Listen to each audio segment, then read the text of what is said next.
जैसा कि आज अखबारों के माध्यम से पता चला कि झारखंड सरकार ने पुराने पेंशन योजना को इस राज्य में पुनः लागू कर दिया है।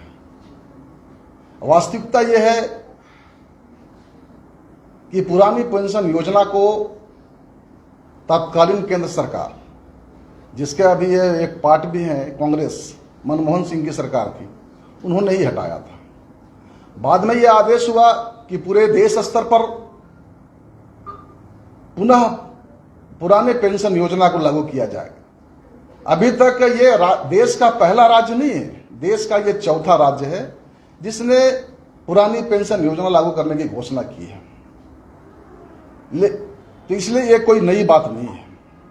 अब रहा सवाल कि जो पुरानी पेंशन योजना लागू करने का सरकार ने घोषणा किया है उसमें बहुत सारा कॉम्प्लिकेशंस मौजूद है। मिसाल के तौर पर सरकार ने कहा है कि एनएसडीएल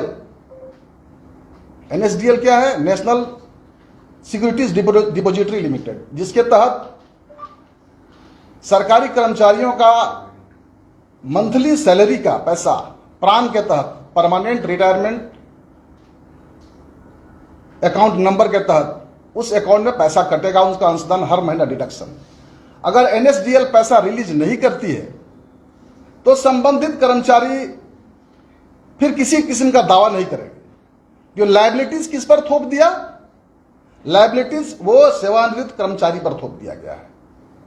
आखिर इसकी जिम्मेवारी कौन लेगा? अगर एनएसडीएल पैसा रिलीज नहीं करती है तो क्या ये सरकारी पेंशन पाने से वंचित रहेगा?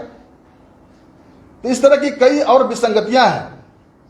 और दूसरी सबसे बड़ी बात है कि जहां तक हमारी जानकारी है कि पुरानी पेंशन योजना के तहत फाइल में चीफ सेक्रेटरी झारखंड सरकार ने कुछ टिप्पणियां की थी। जनता ये जानना चाहती कि वो टिप्पणियां क्या थी और इसका निराकरण कैसे हुआ। सरकार ये बताए कि इस संदर्भ में फंड की व्यवस्था कहां से करेगी, पैसा आएगा कहां से पेंशन देने के लिए। ऐसा तो नहीं कि अधर्म लटका हुआ रहेगा। तो इन सब विसंगतियों को, इन सब चीजों को सरकार को स्पष्ट करना चाहिए, तभी जाकर के ये सार्थक होगा।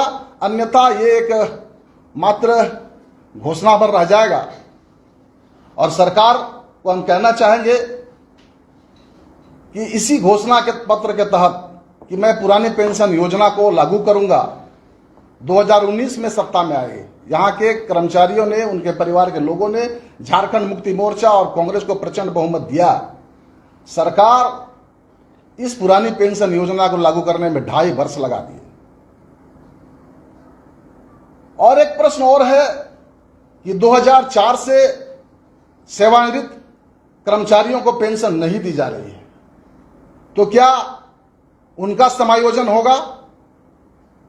सरकार 2004 से अभी 1 सितंबर 2022 तक के बीच जो सेवानिवृत्त हुए हैं, सरकार यह भी सुनिश्चित करे कि वैसे सेवानिवृत्त कर्मचारियों को पूर्ण पेंशन मिले और उसका एरियर मिले, बजाते बकाया राशि जो 2004 से लेकर अभी तक है उसकी भुगतान करने की व्यवस्था सुनिश्चित करे।